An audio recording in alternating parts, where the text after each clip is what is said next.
Grandes invenções. O avião protótipo bélico Avião II, construído por Clement Ader em 1897, foi uma obra encomendada pelo Ministério Francês da Guerra, mas foi um fracasso. Museu das Artes e Ofícios, Paris. Os irmãos Surrey protagonizaram o marco mais memorável da história da aviação, mas antes deles, e também depois, outros pioneiros ajudaram a cumprir o velho sonho do homem: voar. Julho de 1882. Krasnoye Selo, perto de São Petersburgo, Rússia. Na pista, está um estranho aparelho em forma de lancha, com fuselagem de madeira coberta de seda colada com mais de 15 metros, uma envergadura de 24 metros e quase 1.000 kg de peso. O veículo é alimentado por duas máquinas a vapor com perto de 30 cavalos que propulsionam 3 hélices. O seu inventor, o oficial da Marinha Russa Alexander Fyodorovich Mosarsky, nascido em 1825, tornar-se-á o primeiro homem a criar um aparelho mais pesado do que o ar capaz de voar. E esteve quase a consegui-lo,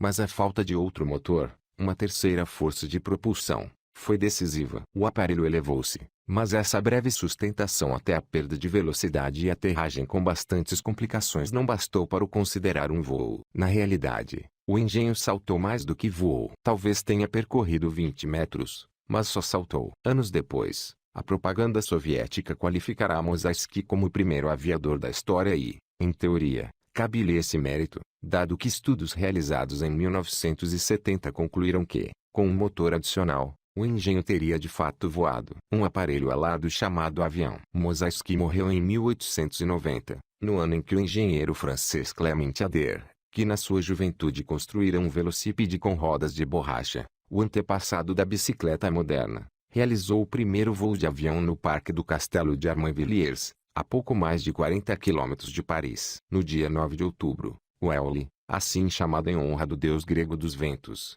elevou-se do solo cerca de 20 centímetros e percorreu 50 metros antes de tocar em terra novamente. O Éole pesava mais de 200 kg e era impulsionado por uma caldeira a vapor com queimador alimentado a álcool, 2 cilindros e 20 cavalos de potência. Mas o mais curioso da aeronave eram as suas asas. Ader era um entusiasta do voo das aves, que capturava e observava em instalações que construiu para esse fim na sua própria casa. O inventor francês considerou que seria quase impossível imitar o voo das aves com artefatos e as sucessivas tentativas do homem para voar, nas quais se incluem a passarola do padre Bartolomeu de Gusmão no século XI, produziram quase sempre resultados desastrosos. Ader inspirou-se no único mamífero voador do planeta, o morcego, concretamente da subespécie de grandes proporções, bastante comum no sudeste asiático. O aparelho do inventor francês tinha asas articuladas, retrácteis e elásticas que cobriam uma armação de madeira, com envergadura de 14 metros. Ader patenteou a invenção e,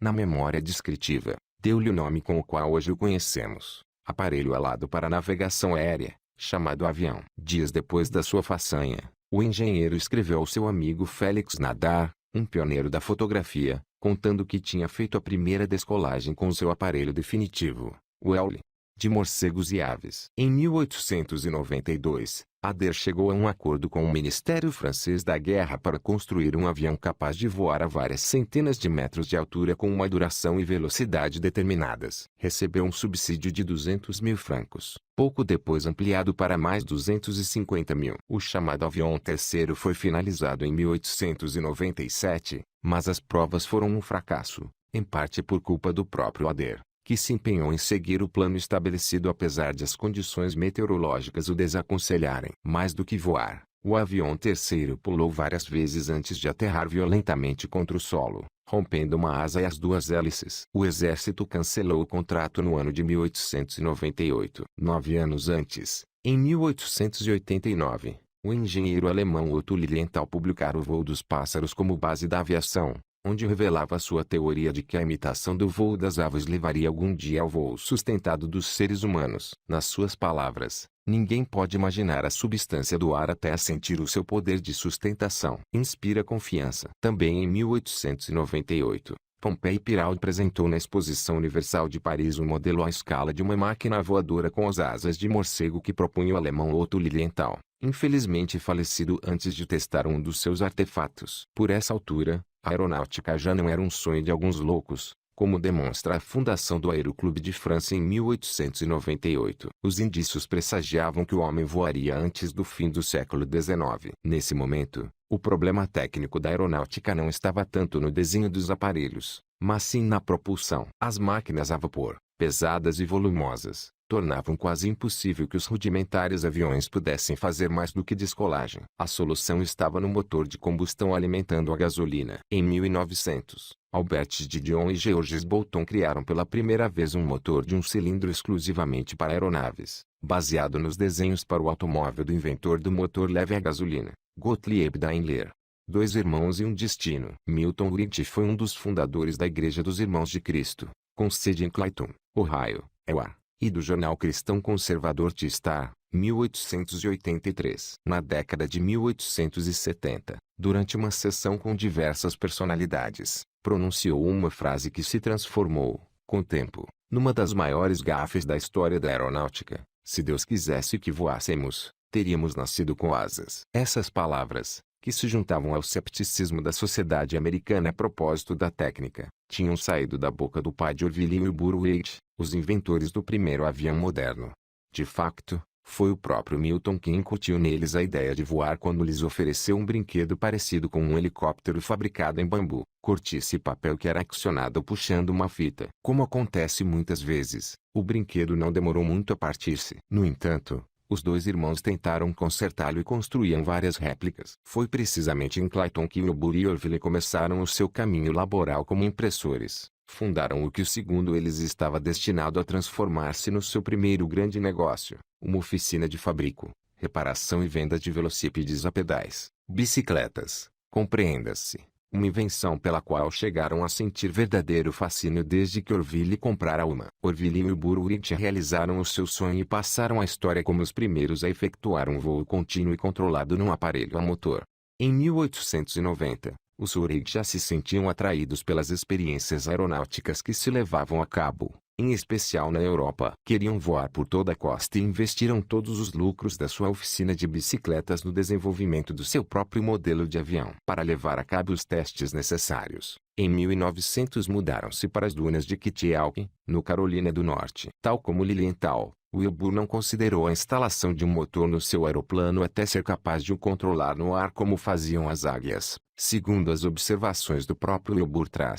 E idealizou um sistema de torção que aumentava o ângulo de ataque das asas de um lado e diminuía as do outro através de um conjunto de cabos. Agora, eram as mãos que forneciam estabilidade ao aparelho. Com problemas econômicos, os Wright conseguiram que o engenheiro americano de origem francesa Octave Chanute se transformasse num conselheiro e mentor. Graças ao seu apoio, prosseguiram as experiências, incluindo a instalação de um motor no aeroplano depois de superados os problemas de estabilidade. Em breve, o seu apelido tornou-se o mais célebre da história da aviação. Uma expansão formidável. Nos anos seguintes e até o início da Grande Guerra de 1914 a 18, a aviação registrou uma corrida impressionante. O brasileiro Alberto Santos Dumont, famoso por ter dado a volta à Torre Eiffel com seu dirigível, voou no seu primeiro avião em outubro de 1906. Perante uma multidão de jornalistas. Depois do trajeto de 60 metros a bordo do 14 bis, a imprensa declarou que Dumont conquistara os céus. O pioneiro brasileiro cairia do pedestal pouco depois, pois os irmãos Wright bateram muitos dos seus recordes. Mesmo assim,